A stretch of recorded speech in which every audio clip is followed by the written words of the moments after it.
Bismillahirrahmanirrahim. Assalamualaikum warahmatullahi wabarakatuh. Waalaikumsalam warahmatullahi wabarakatuh. Selamat siang Bapak Ibu semua. Semoga masih semangat yang mana diseminasi budaya positif pada rekan guru dan warga sekolah.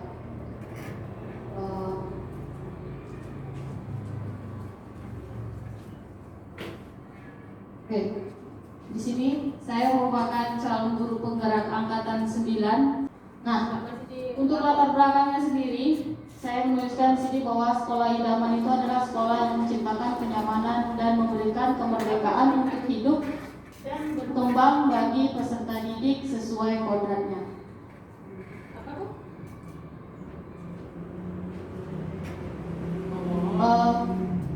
Sekolah tersebut terhindar dari segala macam bentuk penindasan, bullying, kekerasan, dan pemaksaan terhadap warga sekolah, khususnya murid kita sendiri di dalam sekolah.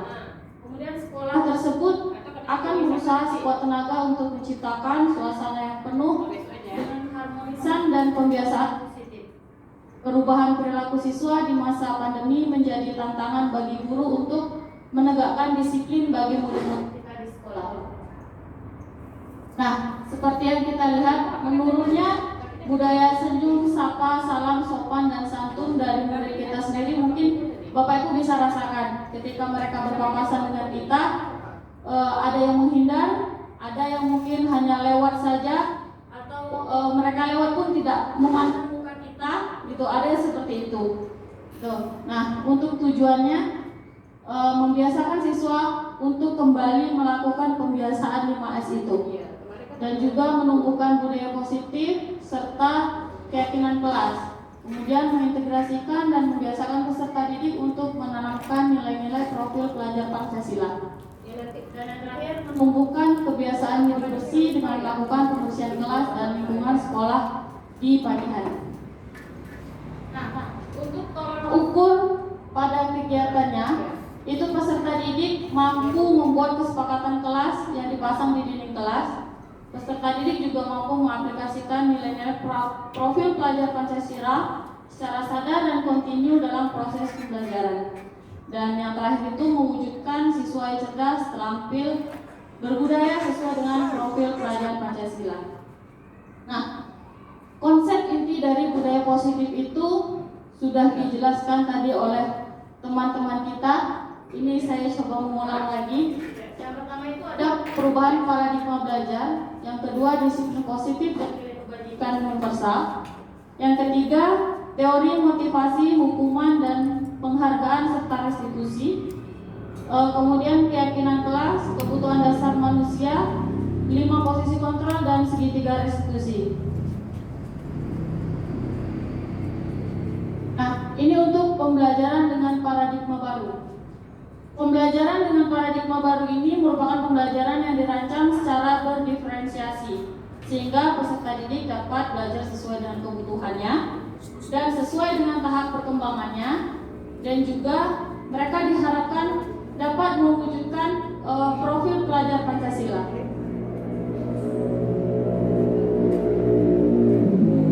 Untuk disiplin positif, mungkin tadi sudah dijelaskan juga. Di sini saya hanya mengulang kembali secara singkat. Jadi disiplin itu berasal dari kata disiplina yang artinya belajar. Disiplin itu mengacu pada disiplin diri yang memiliki tanggung jawab terhadap apa yang dilakukan berdasarkan nilai-nilai yang diyakini. Selanjutnya ada teori motivasi, hukuman, dan restitusi. Menurut Dian Gosen dalam bukunya menyatakan 3 motivasi perilaku manusia. Yang pertama itu untuk menghindari ketidaknyamanan atau hukuman, kemudian mendapatkan imbalan atau penghargaan, dan yang terakhir untuk menjadi orang yang mereka inginkan dan menghargai diri sendiri dengan nilai-nilai yang mereka percaya. Nah, ini keyakinan kelas tadi mungkin sudah dikupas tuntas oleh rekan kita. Dan di sini keyakinan kelas itu nilai-nilai kebajikan universal yang disepakati secara tersirat dan tersurat lepas dari latar belakang suku, negara, bahasa maupun agamanya.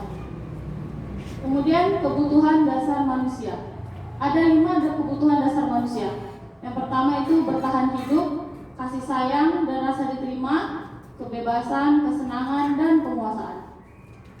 Nah, di sini saya akan coba menjelaskan 5 posisi kontrol kita sebagai seorang guru.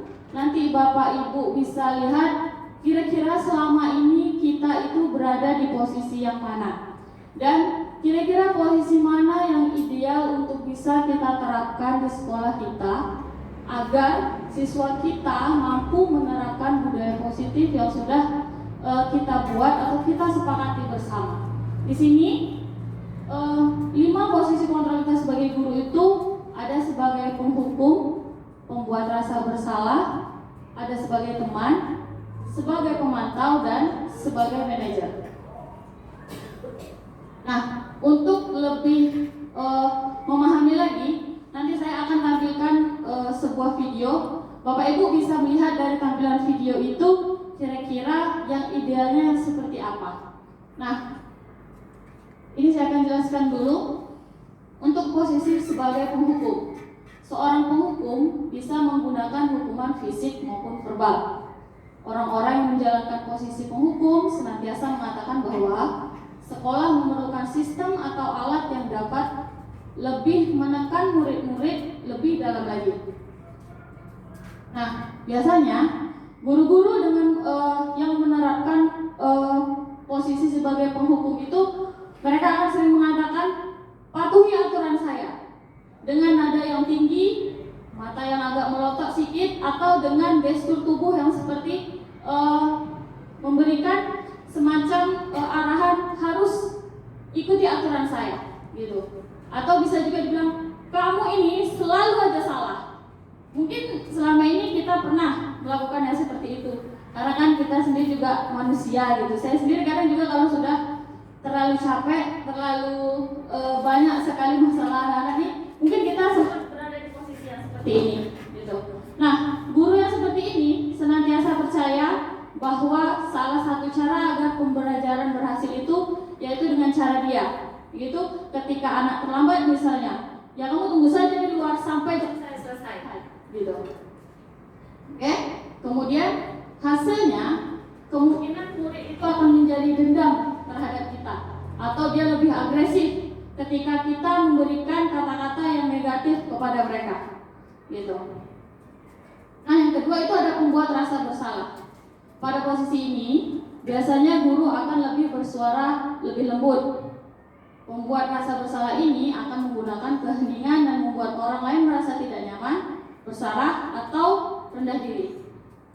Contoh kalimatnya yang bisa digunakan, ibu sangat kecewa dengan kamu, atau berapa kali saya harus memberitahu kamu kalau tidak boleh terlambat, atau gimana kalau orang tua kamu tahu kamu berbuat salah seperti ini, gitu. Nah, di posisi ini murid-murid itu akan lebih memiliki penilaian diri yang buruk tentang diri mereka, gitu. Sedikit mereka akan mulai timbul rasa sadarnya, gitu. Oh, ternyata saya ini salah, gitu. Dan murid merasa tidak berharga dan telah mengecewakan orang-orang yang mereka sayangi, gitu. Hasilnya murid akan merasa bersalah, gitu. Jadi ketika mereka terlambat, gitu. Contohnya kan kasus di sekolah ini kan yang paling sering itu kan terlambat datang ke sekolah atau terlambat masuk ke kelas ketika pergantian jam atau setelah istirahat. Biasanya anak-anak itu agak terlambat sedikit dia masuk kelas. Nah, jadi ketika kita menggunakan bahasa yang agak sedikit lembut, gitu, mereka akan merasa bersalah biasanya, gitu. Kemudian posisi sebagai teman. Guru pada posisi ini tidak akan menyakiti murid, namun akan tetap berupaya mengontrol murid melalui persuasi. Posisi teman pada guru bisa negatif ataupun positif. Positif di sini berarti hubungan baik yang terjalin antara guru dan murid.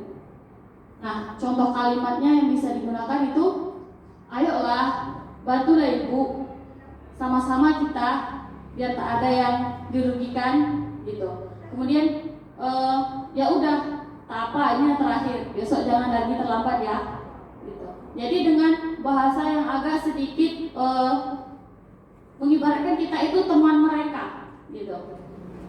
Hasilnya, hal negatif dari posisi teman ini adalah bila suatu saat guru tersebut tidak membantu murid, maka mereka akan merasa kecewa. Mereka akan berpikir, kemarin saya terlambat tapi masih dikasih dispensasi. Kenapa hari ini ibu itu seperti itu ya? Itu atau ada semacam kalau sekolah kita kan rambut tak boleh panjang. Ada masalah nanti. Ibu itu potong rambutnya kalau dia mau ngasih peringatan tuh sedikit aja. Tapi kalau ibu yang itu sampai tandas kepalanya dibikin. Nah itu kan jadi perbandingan kita dengan anak-anak lainnya itu, gitu.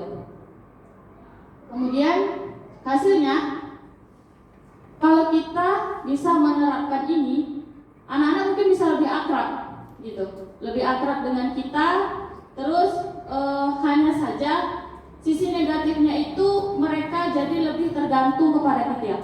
Ketika mereka berbuat salah, kita akan jadikan pembanding oleh mereka, gitu. Oh, ibu A itu kalau saya terlambat dia hanya ibaratnya nyuruh saya menceritakan saja kejadian apa, kenapa saya terlambat, atau saya hanya disuruh ngutip sampah aja.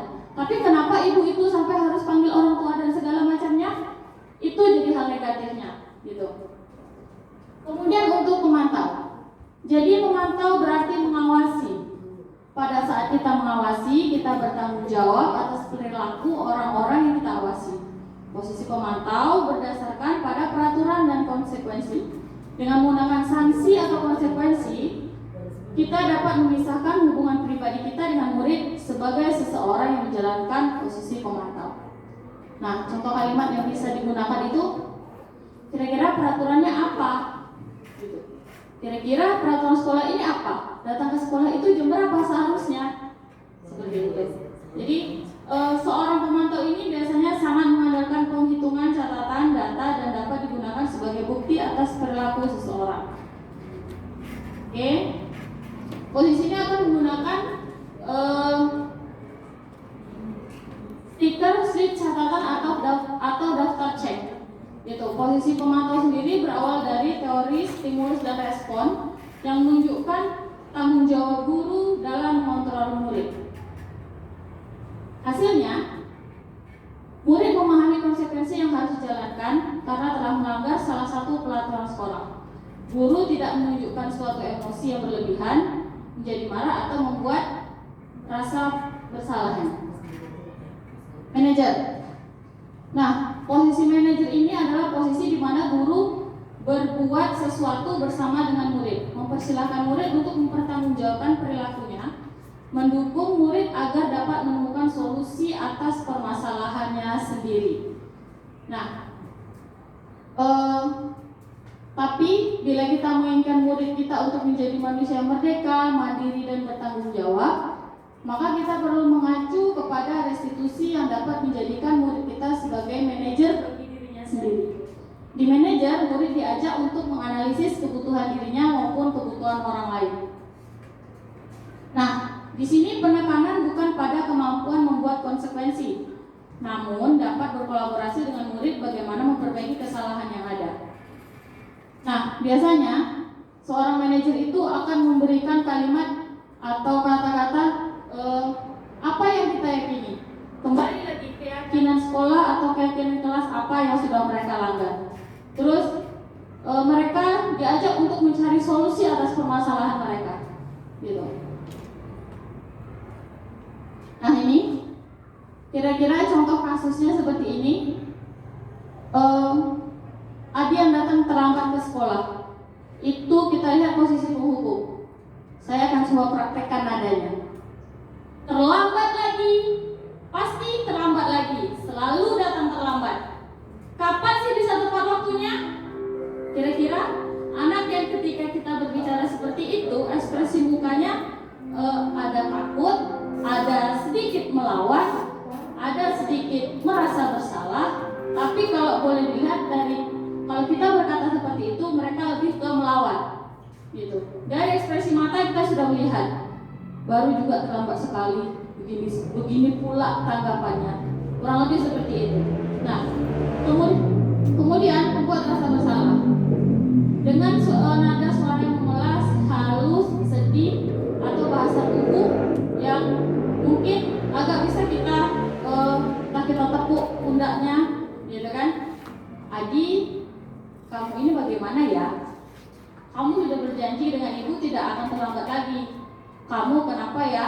Senang sekali mengecewakan ibu. Ibu benar-benar kecewa sekali.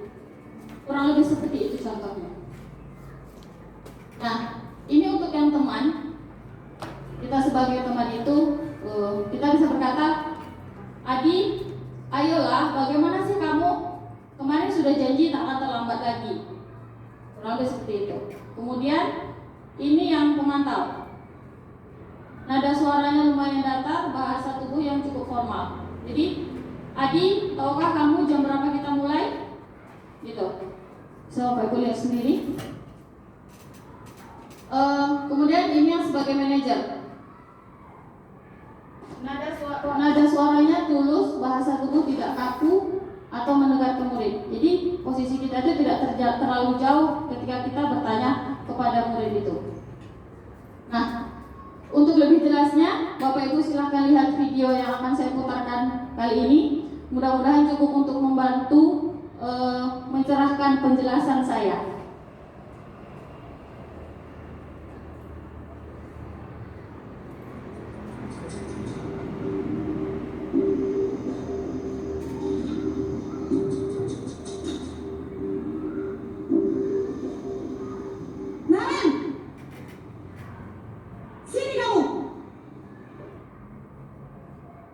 Pagi Bu. Selalu terlambat. Kamu deh, pasti terlambat. Maaf Bu, saya Apa coba? Alasan kamu apa lagi? Kapan sih kamu tidak terlambat? Malas sekali ya kamu jadi anak. Saya Dasar pemalas. Gak kapok-kapok sih kamu. Sudah berapa kali terlambat? Sana, kamu keliling lapangan basket 2 kali. Kenapa saya harus keliling lapangan basket Bu? Kenapa? Kamu melawan ibu. Berani-beraninya jawab. Sudah terlambat, masih berani jawab pula. Sekarang, keliling lapangan basket 5 kali sekalian. Biar kapok. Cepat. Pergi sana ke lapangan basket.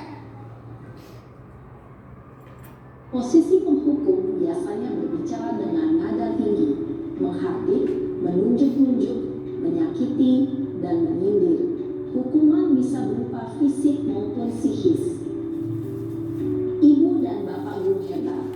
Dampak yang terjadi pada murid ketika guru berada pada posisi penghukum adalah murid cenderung akan memberontak, bahkan menyimpan dendam.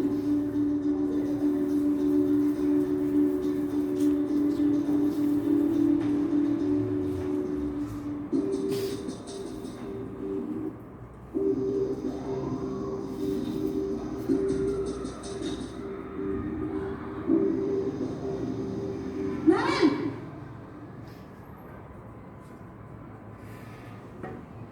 Selamat pagi Bu. Naren. Kamu kenapa terlambat lagi, nak? Ya Tuhan, Naren. Kamu senang ya bikin ibu susah ya?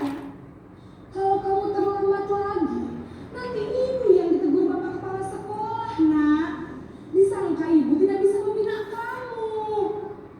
Duh, gimana ini? Maaf Bu. Duh, Gusti Naren. Kamu suka ya kalau ibu ditegur bapak kepala sekolah? Terus, sekarang ibu harus tulis apa ini di buku absen? Ini kamu sudah sering terlambat loh. Ibu harus apa coba? Maaf Bu. Maaf sekali. Ya sudah, lain kali jangan bikin ibu susah lagi ya nak ya. Ibu tidak akan kuat lagi kalau kamu begini terus. Bisa jantungan kalau ibu ditegur bapak kepala sekolah. Sana cepat kelas. Maaf ya Bu. Maaf sekali. Posisi pembuat rasa bersalah berbicara dengan nada tenang, cenderung lembut, namun Namun kata-kata yang diutarakan membuat murid merasa menjadi orang yang gagal, memandang buruk dirinya sendiri, merasa tidak berharga, dan tidak sanggup membahagiakan orang lain. Ketika guru mengambil posisi pembuat rasa bersalah, murid akan menganggap dirinya yang bersalah dan ia akan menyimpan emosi negatif tersebut di dalam dirinya.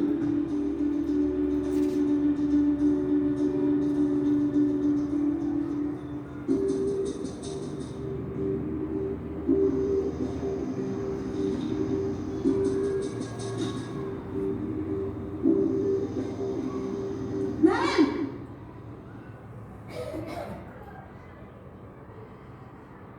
Mata ibu. wah, sudah jam berapa ini nak? Terlambat lagi ya sayang. Iya bu, habis ibu saya membangunkan saya bu. Kamu malah menyalahkan ibu kamu. Kamu bukannya anak yang larinya paling kencang. Kok terlambat sih? Iya bu, saya memang selamat bangun tadi. Jadi biarpun saya lari kencang, tetap gak kekejar bu. Ya sudah sana. Nanti lain kali larinya lebih kencang lagi ya. Biar gak terlambat lagi. Bikin seneng ibu. Demi ibu. Bisa kan? Bisa lah bu. Ya sudah sana masuk kelas. Ibu beresin urusan absen kamu. Kamu ini ada-ada saja.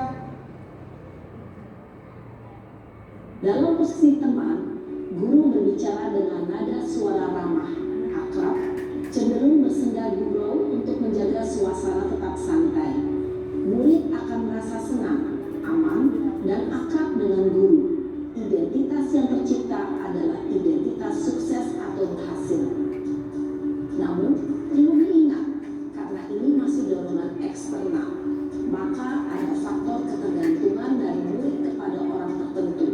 Di sini guru absennya, sehingga di lain waktu murid bisa berperilaku baik, namun hanya kepada orang-orang tertentu saja.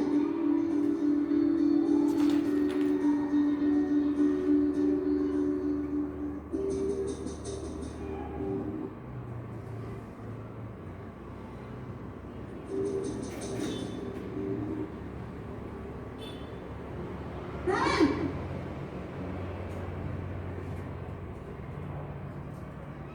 Pagi bu.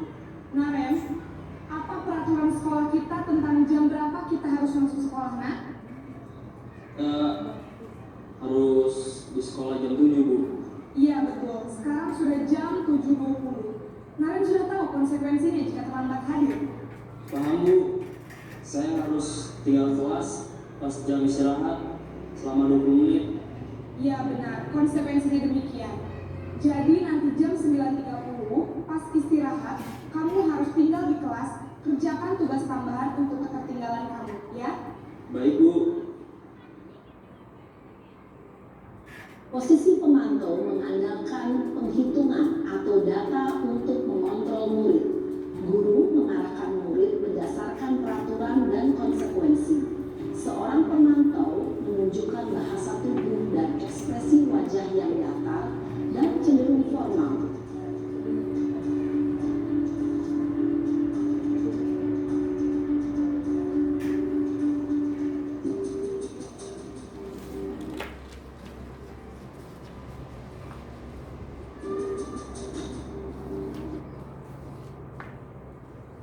Naren,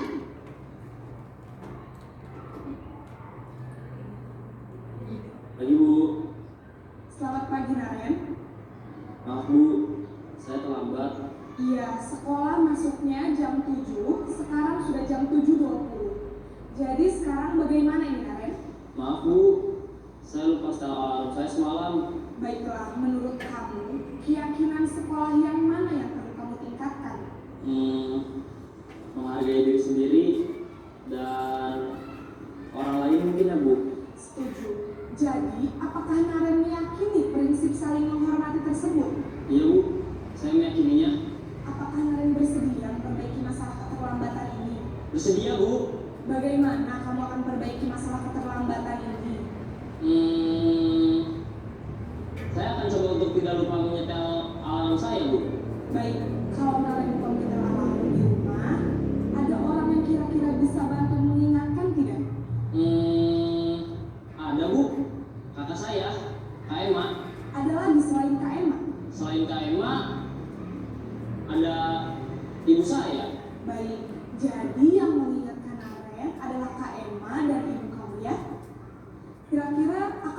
setel alarm kapan nih, Naren? Setelah pulang sekolah, akan segera saya lakukan. Baik, jadi Naren akan setel alarm untuk bangun besok pagi dan akan diingatkan oleh kakak dan ibunda Naren ya. Ada lagi yang mungkin perlu dilakukan Naren agar tidak terlambat bangun lagi? Tidak ada, Bu. Baik Naren, terima kasih untuk kerjasama kamu. Sekarang kamu perlu kembali ke kelas untuk belajar. Baik, Bu. Terima kasih.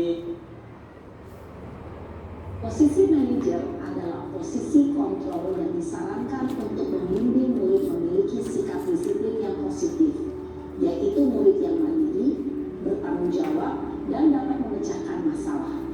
Tujuan dari posisi ini adalah agar murid dapat berefleksi atas tindakannya. Guru akan dengan tulus memberikan pertanyaan-pertanyaan bermakna, sehingga membuat murid dapat belajar dari kesalahannya dan mencari sebuah solusi untuk menyelesaikannya. Ibu dan bapak guru hebat, setelah mengamati adegan kelima posisi kontrol tadi, kira-kira posisi mana yang paling ideal? Posisi mana yang dapat menunjang motivasi intrinsik murid? Ya, tentu posisi manajer. Posisi ini memang posisi ideal yang ingin dituju setiap pendidik. Pada posisi inilah, guru dapat menerapkan disiplin positif dan berpihak pada murid, yang memerdekakan murid. Perjalanan seorang pendidik tentunya tidak mudah untuk sampai pada posisi seorang manajer. Namun, tujuan kita pasti, yaitu menciptakan murid-murid yang mandiri, merdeka, dan bertanggung jawab. Semoga penggambaran 5 posisi kontrol yang telah diperlihatkan ini dapat menjadi ajang refleksi bagi kita semua, agar dapat terus mengasah dan menerapkan disiplin positif yang memerdekakan murid. Mari terus berlatih dan bersemangat. Selamat menerapkan. Baik, Bapak Ibu sudah melihat tadi tampilan videonya. Kira-kira yang selama ini kita terapkan di sekolah kita itu yang mana? Sepertinya yang pertama.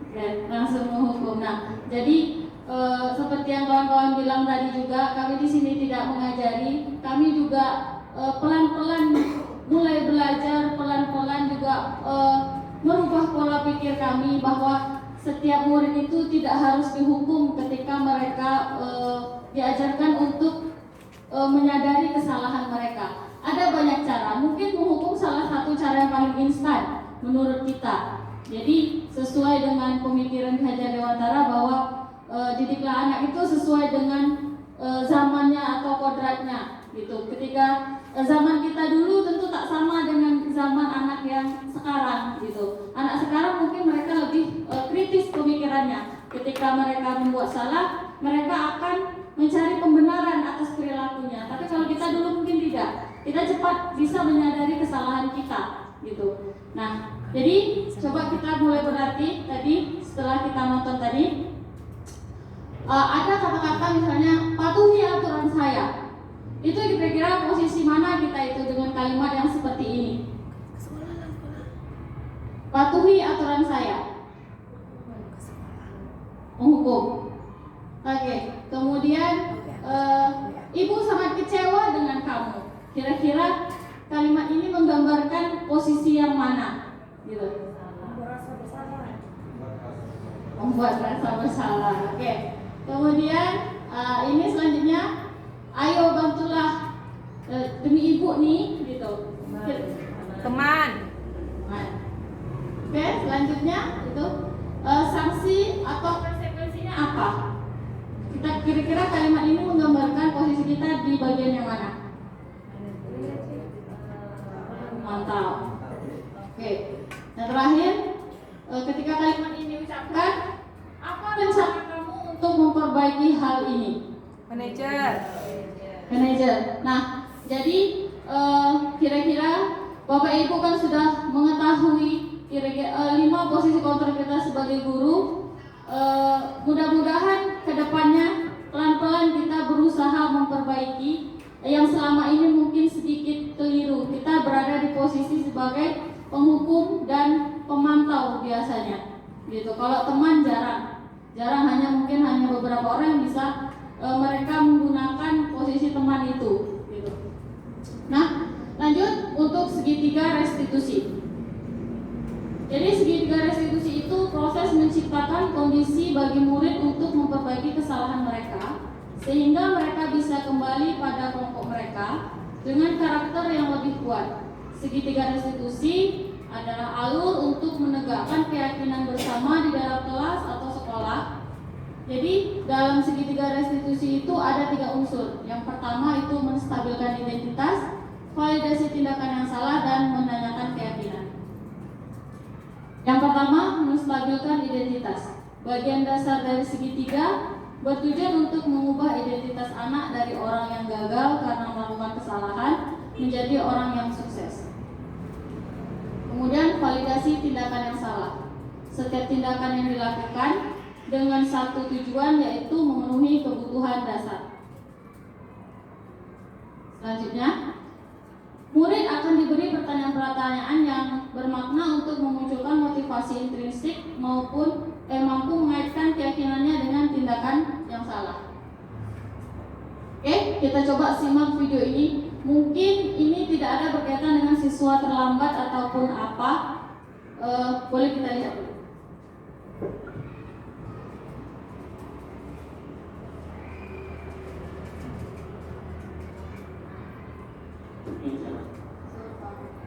Sudah lama nggak bisa. Kenapa hari ini di sini? Kesel Pak, kesel banget. Masa aku dikatain tukang fitnah Pak? Ya aku marah lah. Aku balik ngatain Eka di depan kelas. Kesel banget. Oh begitu. Ya pasti kamu marah dan kesal. Bapak juga akan marah apabila ada yang menuduh Bapak seperti itu. Ya, pada saat itu kamu mau melakukan apa? Ya saya langsung ngatain Eka lah Pak. Kesel banget. Saya bentak-bentak dia di depan teman-teman lain. Oh begitu.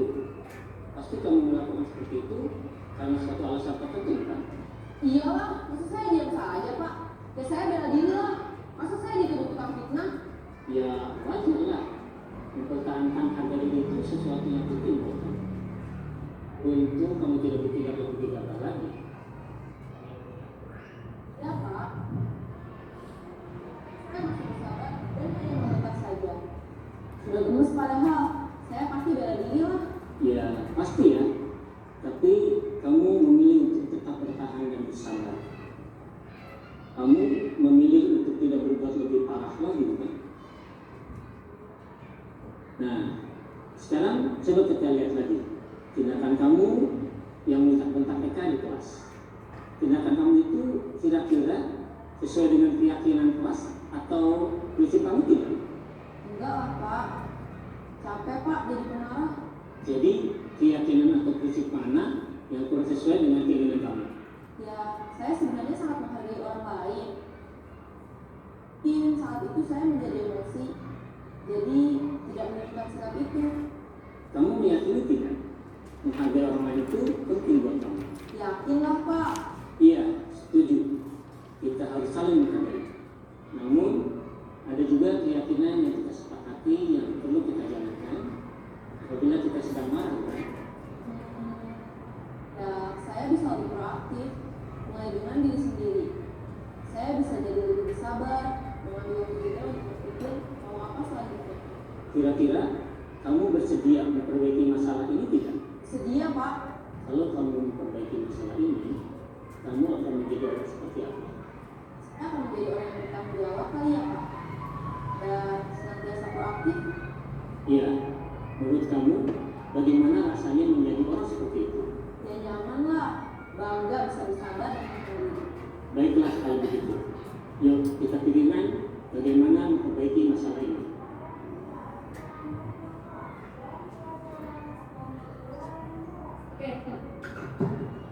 Nah, tadi kita sudah lihat bagian-bagian dari segitiga restitusi yang sudah dijalankan oleh Pak Guru tadi bersama dengan Sarah. Mungkin masalahnya tidak yang sering terjadi di sekolah kita, gitu. Tapi dari situ kita bisa melihat bahwa sisi menstabilkan identitas itu berdasarkan prinsip membuat kesalahan itu bagian dari proses pembelajaran. Tadi kan dibilang setiap orang mungkin akan kesal ketika dikatakan seperti itu gitu. Jadi kita stabilkan dulu gitu.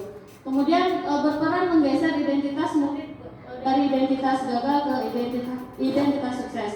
Kemudian jangan mengkritik murid yang sedang mengalami identitas gagal. Nah, di sini bisa mengajukan beberapa pertanyaan seperti yang kita lihat di video tadi. Salah satunya itu membuat kesalahan itu sesuatu yang wajar, gitu, dan sebagainya. Kemudian sisi yang kedua, validasi tindakan yang salah berdasarkan prinsip setiap perilaku berupaya memenuhi sesuatu kebutuhan tertentu. Gitu. Yang kedua, guru akan menggeser dari pemikiran stimulus respon menjadi proaktif. Dan kita bisa mengajukan juga beberapa pertanyaan. Contohnya, kamu bisa saja bertindak lebih gegabah dari ini, dan sebagainya. Kemudian yang ketiga, menanyakan keyakinan. Di situ teori kontrol menyatakan bahwa pada dasarnya kita termotivasi secara intrinsik. Kemudian saat perilaku telah divalidasi dan identitas sukses telah stabil, maka murid telah siap mengaitkan keyakinannya dengan tindakannya. Ada beberapa pertanyaan, misalnya nilai apa yang telah disepakati bersama. Kemudian kamu ingin menjadi orang seperti apa, gitu. Nah, dengan memahami struktur penerapan segitiga restitusi ini, kita sebagai guru diharapkan dapat menerapkan posisi kita sebagai manajer dan mengajukan pertanyaan-pertanyaan yang bermakna yang dapat membuat murid menjadi lebih percaya diri, bertanggung jawab, dan mandiri. Dan juga perlu tidaknya mengikuti ketiga tahapan dalam segitiga restitusi itu bergantung pada ringan atau beratnya suatu permasalahan. Nah, jadi misalnya permasalahan itu ringan, tidak perlu menjalankan segitiga restitusi itu secara berurutan. Dengan menjalankan segitiga restitusi itu dan mengajukan pertanyaan yang bermakna, kita berharap bahwa murid kita itu bisa menjadi murid yang kuat secara pribadi, membuka wawasan mereka agar dapat menyelesaikan permasalahannya sendiri, tentunya dengan bimbingan kita, dan juga murid semakin percaya diri, mandiri, dan merdeka. Sekian Bapak Ibu yang bisa saya sampaikan. Mudah-mudahan bermanfaat untuk kita semua. Mohon maaf apabila ada salah dalam penyampaian atau kurang jelas dalam menyampaikannya. Saya akhiri, wabillahi taufiq wal hidayah. Assalamualaikum warahmatullahi wabarakatuh.